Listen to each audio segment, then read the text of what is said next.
I nominated Jack McBride to be part of the new Wall of Fame for his importance in the community, working with music, particularly with the establishment of the Findlay Light Opera Company and the music at the University of Findlay. Jack, first of all, Jack was the stoic man of campus. He was the true dean of Findlay College and University of Findlay. He was never Dr. McBride. He was Dean McBride. And with that, he was the true academic of campus. And to watch him on stage doing A Funny Thing Happened All the Way to the Forum, playing the role of Erroneous, and running around the stage being an old, bumbling, fuddled man was absolutely hysterical, because it was exactly the opposite of who Jack McBride really was. So he was a true actor.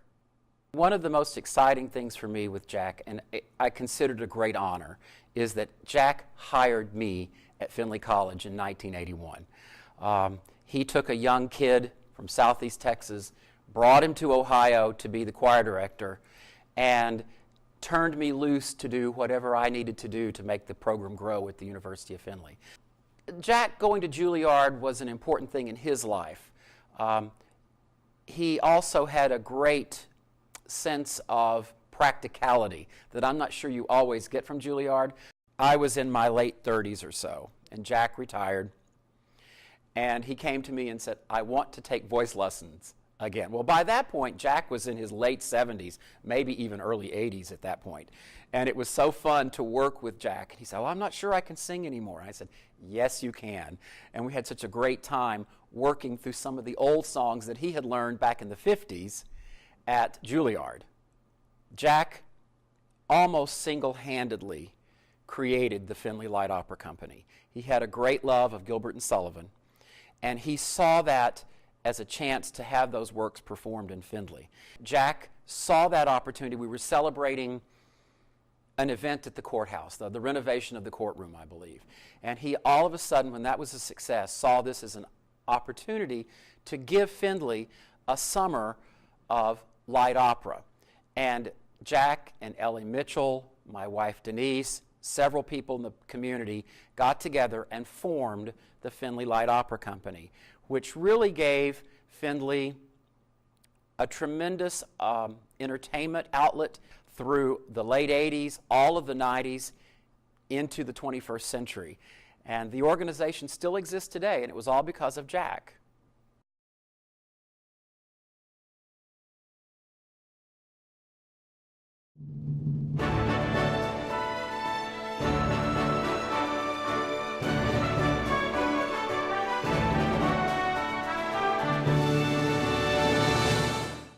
And hello once again, everybody, and welcome in. It's week 2 of Cliff Height, his music, his legacy, here on 1330 WFIN. The effect that Cliff Height had on music in Findlay, because that's one of the primary reasons why our community supports the arts and schools so much, is due to individuals like Cliff Height. Overture to Candide, the ever-effervescent Bernstein in one of his most exciting moods, a difficult piece and a natural one to be transcribed for the modern concert band.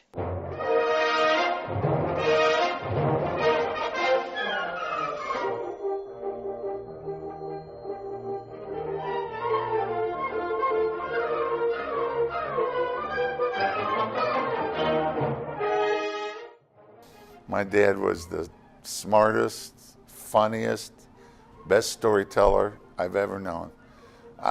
He was my best friend. He was an incredible guy.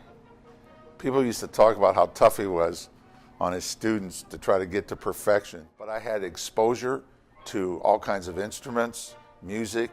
I'm a big classical musical fan because of him.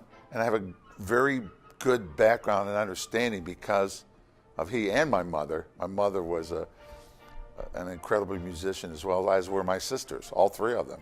And I was just the jock that played the cello. He commanded a lot of respect. He worked hard, tirelessly, but his bands were always the best. And I think a lot of people thought he was a great band director, and he would probably let you know that. I mean, He knew he was pretty good, I'm not going to lie. And he was. What he was able to get out of his students was magnificent. And many of them went on to do professional things. There were so many that went on and did great things, and some still are. Dave Cryer was one of his favorite all-time students. We talked about Cliff Height, and actually he is my idol and always will be. I would always visit him, and one time he gave me a whole slew of tapes from the band, and it was even a lot better than when I'd been in the band in 1954. It's just amazing the number of lives that he touched, but not only in the school setting, but also in the summer concert series. And not one of his concerts ever got rained out in the summer. He was real proud of that. Dad was so devoted to all of his children. And when I was coaching, I don't know if you know this, but he was at every game. When I became the coach, it was so funny. He said, I wish I were still the band director because I would take care of pregame, halftime, and postgame, and then you can handle the rest. He was actually the first sousaphone player to dot the I in Script, Ohio in 1936. If you get the book, Script, Ohio, he doesn't get credit for that. But Dad, when I was in college, he had this stationery, and it was Script, Ohio without the I being dotted, and he would write me where the I was. But he was big into the Ohio State Band, and that influenced him the most.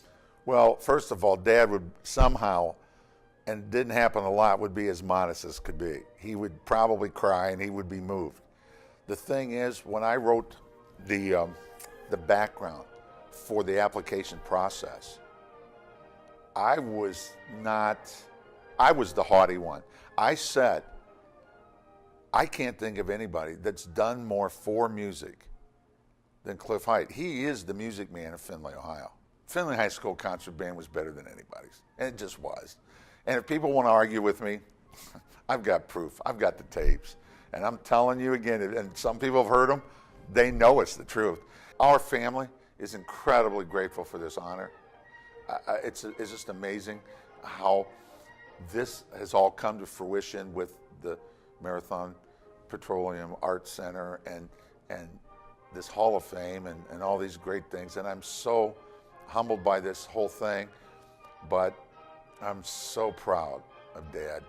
And he's winking. He's winking.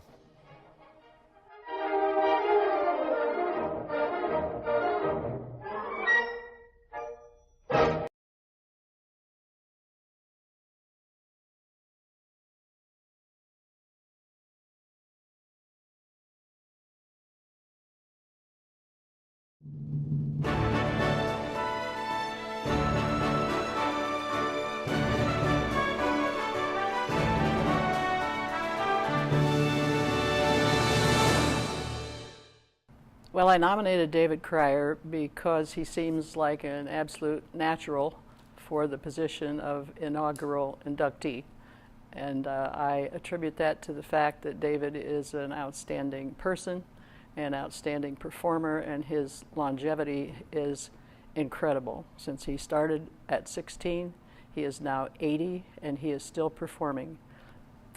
Well, he has performed in the state of Ohio. He's most known for Phantom of the Opera, Monsieur Furman, the owner of the opera. He's most known for that, and he has performed that in, I think it's 13 states, plus New York City. He has stayed in such close touch with Findlay that people in Findlay know absolutely everything about him. He has many good friends in Findlay that he has, amazingly, and he reads the Courier every day. So David prides himself on never having had lessons, never having a lot of preparation for this until after he had attended 3 universities and graduated from the first one, and then decided to go into the music business. And he's become a singer and a dancer, and has performed in movies, has performed in soap operas. He's just so well known, and he's very versatile, and really has been dedicated to the performing arts all his life. Well, it's easy to talk about the Findlay program in theater and music because I had Oscar Jones, who directed the operettas and choir, and Cliff Height, who was amazing. He was my idol, really. He was a big, tall, kind of a Prussian general, kind of tough, and he demanded perfection. When David and I were in the Desert Song, my senior year, his junior year in high school. The director, Oscar Jones, and she must have been the assistant director, Ruth Schweitzer, business teacher at the school, decided that he and I needed to rehearse our kissing scene. So we went up to the choir room one afternoon, and we had to stand there and practice with just the two of them watching it. His performance in Evita as Juan Perón, and he played that role. I think I read 1,000 performances of that role, and most impressive to me is the role in The Phantom of the Opera. He played 7,000 times, and it's having done a little bit of performing myself to do the same thing 7,000 times and do it perfectly well every single time is really an amazing feat. How do you do 7,000 shows? In The Phantom, I just felt so thrilled to be part of it because, you know, it's part of history, it's part of theatrical history, and it was just difficult that I could not ever relax. I had to be alert every darn night, and or I would just fall off the stage, basically. I really think music has always been in love with him. He still loves singing, he still loves dancing, he still loves being on the stage, and still is, and he's still trying to come up with new things that he can do. I played Curly in Oklahoma, which my brother John had played at Findlay High School, and the choreographer was from New York, and he said, "David, you could be a professional." And I had already enrolled at Harvard Law School, and I decided, to heck with Harvard Law School, I'm going to be in the theater. He said, "This is a hoot." He said, "I never dreamed anything like this would be happening." And as he talked on about music, he said, I'm a lucky man. And I said, well, we are lucky that we have known you all the time you've been that lucky man. And I really think he is a joyful person, and I guess that's why he says he's lucky. But I think we're lucky to know him.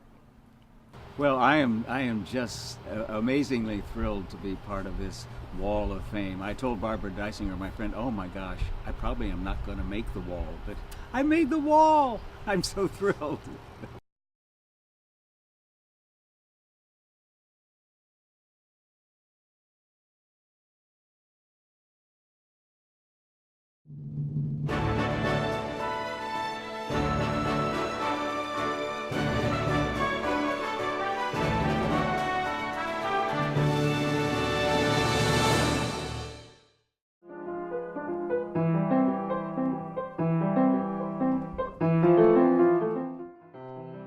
I nominated Wendine because she has been in Findlay, in the Findlay arts scene or music scene for 70 years since she moved from New York in 1946.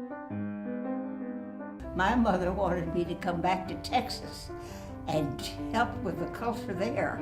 And here I am in Ohio with help with the culture. She would be half pleased.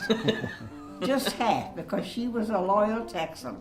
Well, when I think of the music and art scene in Findlay, I think of Wendine just for the countless numbers of students that she has taught over the years and countless number of people she has played for and all the programs she has given to the seniors in town and also at churches. Wendine has had many students over the years, a few of them who have gone on to become professional musicians, right? Well, no, there are more teachers. Oh, more teachers. More teachers. More teachers. I like to accompany, and I accompanied a lot of students. A lot of the instrumentalists, I really should say it that way, as they got ready for their spring programs.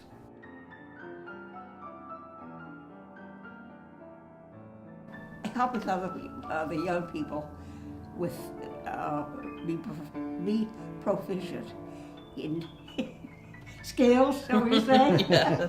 And figuring is very important, and touch.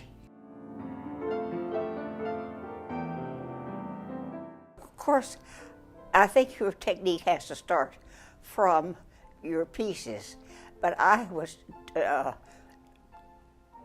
studied 6 years with Alberto Jonas, who wrote a book on technique.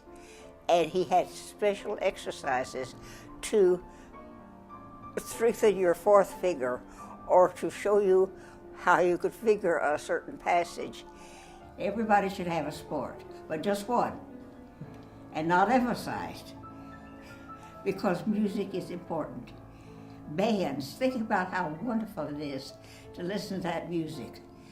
To orchestras, to ballet companies. Of course, to me, music is very important in everybody's life, and I think every child should have piano lessons. It teaches you discipline.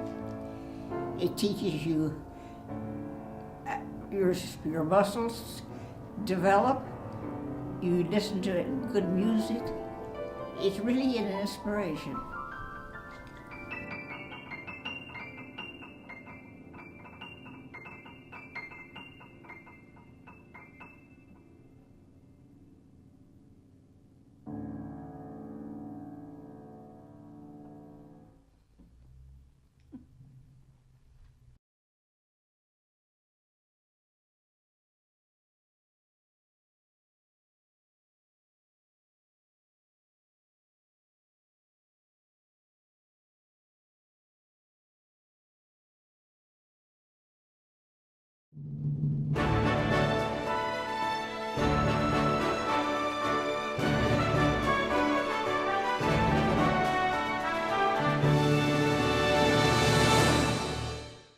Gavin first came to me when I was a student teacher at Findlay High School and wanted to take voice lessons with me, and he was actually my first voice student. I couldn't have gotten any luckier to have a future Broadway star as my first voice student.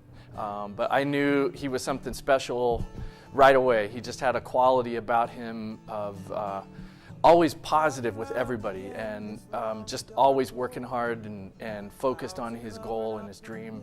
And away he went to the University of Michigan, and the rest is history, so to speak. That's not been told. Solo on this road. One of the first times that I was working with the choirs at Findlay High School, I kept hearing this voice over to the side, and I thought the kids were giving me a hard time. I thought, because it sounded exactly like me coming back, and I thought the kids were kind of being goofy or something. And the next thing you know, that's Gavin Creel. I mean, it was just a God-given talent that he had, and I knew right away that that was a voice that I just tried not to mess it up. Drag you down. I actually had tickets to one of his shows one time, to Thoroughly Modern Millie, and I couldn't go, and I called the box office, and they patched me backstage. It was 10 minutes until curtain, and he answered the phone, and I told him I wasn't going to be able to make it, and we laughed a little bit, and I said, "Gavin, you have a show?" And he said, "It's no big deal. I do it every day." Yeah, you know, the kids, first of all, the kids at Findlay High School now just totally look up to Gavin as their hero, and the kids that we have that want to go on and major in musical theater really look up to him as somebody that they idolize, or I don't know if that's too strong of a word, but I think that's the way they look at it. And they've never come out and said, you know, "Tell me what you told Gavin," but I think that's kind of there. It's just so great for them to know that someone from Findlay High School went on and made it on Broadway and was in the same groups that they were in. You know, and to me, the best thing about Gavin now is, with all of his fame, he's still Gavin. He's still just a normal guy. Hasn't changed a bit since high school. He's really humble, really positive with everybody. He is very concerned about everybody and what they're going to do in life. And it's just great to see him give back to the Findlay High School kids. He came back last year when he was in town. We took a tour of the Performing Arts Center as it was being built, and then he spent about 2 hours with the kids that day, just talking to them about his career and what he's done, and answered all the questions that they had. He sang with us that day. We sang for him. It was just really great. We've been to New York several times with our show choir, and he's done a master class with us, and it's just been absolutely incredible. Brought some of his friends in to those master classes to help us out as well. Gavin, congratulations. It's a well-deserved honor, we're all extremely proud of you and honored to know you and call you our friend. Hi there, everybody. This is Gavin Creel. I'm at Studio 54 in New York. We're doing She Loves Me on Broadway. I'm sorry I can't be there. I'd much rather be with you guys tonight, but I gotta work. I just want to say a huge thank you for the honor to be inducted into this first class of the Wall of Fame. I consider it a very big honor to be hung on a wall with all of these fantastic people. It's the truth. And I miss Findlay. I miss all of you. I can't wait to get back to the Marathon Performing Arts Center and do a concert, hopefully soon. But I just can't thank you enough for thinking of me. And I love Findlay and I love all of you. So thanks so much. I'll see you soon.